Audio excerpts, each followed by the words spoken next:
Happy Thanksgiving, everybody. What is going on, Master Chappie? We're back for some more sim gameplay, and in this video is gonna be a Thanksgiving special. So I hope you're enjoying your time with your family, getting you some real good food. I know I'm about to throw down today, probably put on like 6 pounds. I need it. And enjoy my time off, man. I hope you guys enjoying your day off work, off of school, off of whatever it is that you do, and you get to rest, recover, and bounce back stronger than ever. We are coming into that time of year where it's holidays left and right, Christmas, New Year, Thanksgiving, and it just happens back to back. Shoutouts to Drake. But in this video, we have a doubleheader for you. First game, I am using the Miami Dolphins. Second game, I'm using the Cowboys. And as you can see, I'm taking on the Cowboys in this video. And the reason the Cowboys seem to be featured in this one is because it is Thanksgiving, and they always get the Thanksgiving special. They always get a Thanksgiving game. I don't even know how many years in a row they've gotten it, but I guess that's what happens when you're a quote-unquote popular team. Apparently their ratings are good, or so they say. Yeah, I live with Cowboy fans, so you know they're quite biased. But with that said, what's going on with the Dolphins? First off, offensively, I like this team a lot, man. I really do. I love the backfield. Between Tannehill and Miller, you have really a read option potential. You've got a mobile QB. You've got a really quick halfback. And in this year's game, I really prefer the fast halfback over the powerful halfback if I had to choose between one, because you know, the powerful moves this year, if that makes sense. Oh my gosh, and this dude right here, this dude Sims, he's an absolute beast.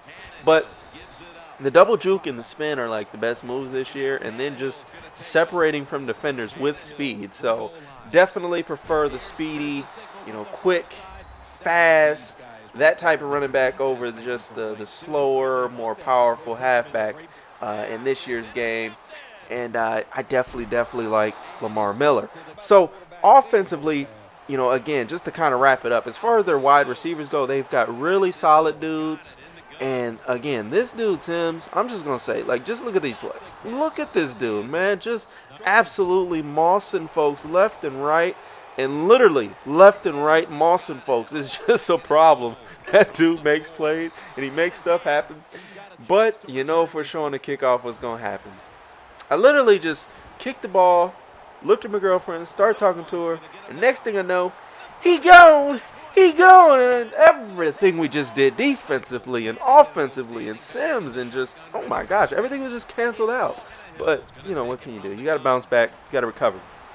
But as far as the Cowboys go, oh my gosh, I got to talk about the defense. The defense, I'm really not that impressed with the Dolphins' defense. I'm going to just leave it at that. Not a whole lot. I mean, they're not terrible, but they're not good either. So, you know, we're just getting dotted up the field left and right, giving up the run game, giving up a little bit of everything because I don't know. Maybe it was just me, but I'm just not a huge fan of their defense. As far as the Cowboys go, defensively, I like their linebackers and I like their linemen, mainly because of Hardy. I mean, as a person and as a human being, he's definitely not up there. He's pretty low on the scale, but you know, at least that's the consensus that everybody comes to. But as far as just a pure football player, the dude makes plays, and that dude gets block sheds like no other, man, and he just makes stuff happen. I really do enjoy McClain. He used to be the Raiders, and Lee and those guys. You know, their linebackers are okay. They're not the greatest, but they're definitely solid and usable. Secondary, not so much. Don't like their secondary really at all. Safeties or corners, just not a lot to work with, in my opinion. But Dez just, yeah, that's the offense. Dez and Romo are pretty much the offense. And then you got a fast running back because of Madden or McFadden. And then they just picked up Turbin. He used to be the Seahawks guy. He's pretty quick too. So you definitely got a solid backfield. Then you got Dez. Witten is like just sure-handed as heck. He's not fast at all, but he doesn't drop the ball very much. As long as you can get the ball to him and he's somewhat open or, you know, where he can get his hands on the ball, he's going to make something happen. And so right here, we go for the QB sneak. We're able to get it, and we're just going to kneel it out and take the 3. And that's going to wrap up this first ball game. Second ball game coming up And so as far as the rest of the offense go, I really like Williams. Beasley's cool. He's just, he's like the little Wes Welker type. He's not the greatest, though. But he does make plays. He's a little agile guy, and he can make stuff happen. But Williams is kind of like the sleeper of the team. I mean, everybody knows Dez is a beast. But that dude Williams is quick, he's tall, and he's athletic. And he makes stuff happen. So I definitely recommend him. And Dez Bryant, he goes. You can't get him one-on-one post-patch now with the way the man defense plays and with the way they make their cuts. So definitely you can get a lot of big plays if someone's running man press and they don't have safety help on deep slants, deep posts, those types of things. Oh my goodness, you can have a lot of success with it. And you're going to see my opponent has some success with it later in this game as well. But, kind of break down both teams. So next thing I wanted to talk about was the patch itself and kind of what's been going on, where my video's been. I'm definitely enjoying the patch so far. I like it a lot. There's definitely some things that can use some improvement. But now that everybody's kind of played on the patch, you're starting to see some more people come up with blitzes and schemes and things like that. And that's one of the reasons you haven't seen videos from me, is because I'm actually working on a scheme. I got a defensive scheme, ebook putting together, and I'm thinking I'll be done with it next week. But right now, as far as that goes, it's out of the 4-6 playbook. Got a lot of heat, and it's crazy, man. B-gap, A-gap, all that fun stuff. I mean, literally just screaming. But that's going to be done next week. And right now, well, actually, it's going to be $10. So, hopefully you guys enjoy that, kind of little discount, if you will. And it's a little later in the season, too. But $10 is what it's going to cost, and that's it. And you're just going to have my defense for the year. And you know how I do, man. I just give updates. I don't make a whole bunch of defensive guides. That's another video. I'm going to talk about that. But, oh, my gosh. Terrible read right there as we throw an interception. Got to be kidding me, chap. Got to be kidding me. Terrible. And we get lucky right there as Rodgers misses. But so that'll be done sometime next week, and you guys can be looking forward to that. Other than that, the next thing I want to talk about was draft champions. With this big tournament going on, how's this going to impact the community? Is this the future of tournaments, and is that a good or a bad thing, and why?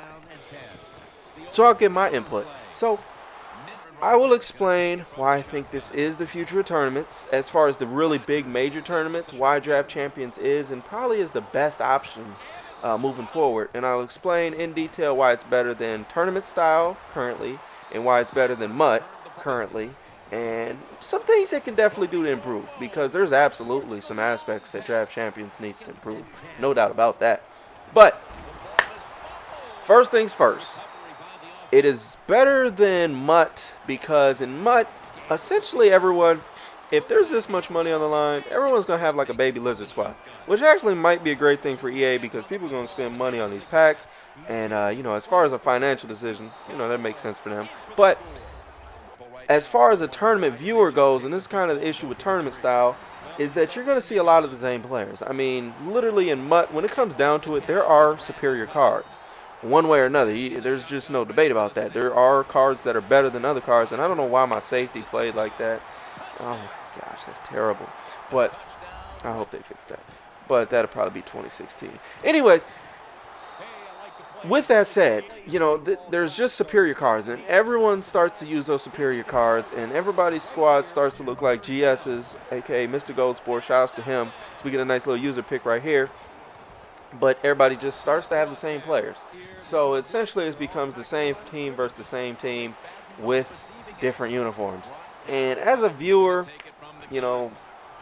it's just really not the best thing. And that's really the issue with the ranked or MUT, or not MUT, ranked or tournament style, where you're using regular teams, is for the past, forever. It's essentially been the same 2 to 4 teams every year. Most years it's probably 2 teams that are just kind of stand out from the rest, whether it was the Falcons in the PS2 days, whether it was the Patriots and Chargers when the rocket catch was nasty on the Xbox 360, or the past few years it's been Seahawks or 49ers. And so it's essentially, that's really all you've seen was those teams, and if you used anyone else, you were putting yourself pretty much in that advantage from jump, or disadvantage from jump, and it was just not wise to do, especially if you're trying to play for money, win games, and actually come out on top. And so from a viewer's aspect, it was not that fun to watch. And that's really the biggest thing why Draft Champions is going to be the best in the long run. As DMC breaking loose, he's going to get caught. But yeah, that's why it's going to be the best from a viewer standpoint. Now, the other thing to say about Mutt is that there's no weaknesses or flaws on the teams that you use. And with that, Witten is just, like I said, he's got hands. But, like I said, there's no weaknesses with Mutt, too, so you don't have to account for any flaws in your team, which is what you do have to do in ranked. And, again, he hit me with this deep post. For whatever reason, the safeties and the man just, whatever, 2 men under, it's not a good defense versus that for whatever reason. But, so, there's no weaknesses, and everybody uses the same players. Same thing with ranked is just everybody uses the same team.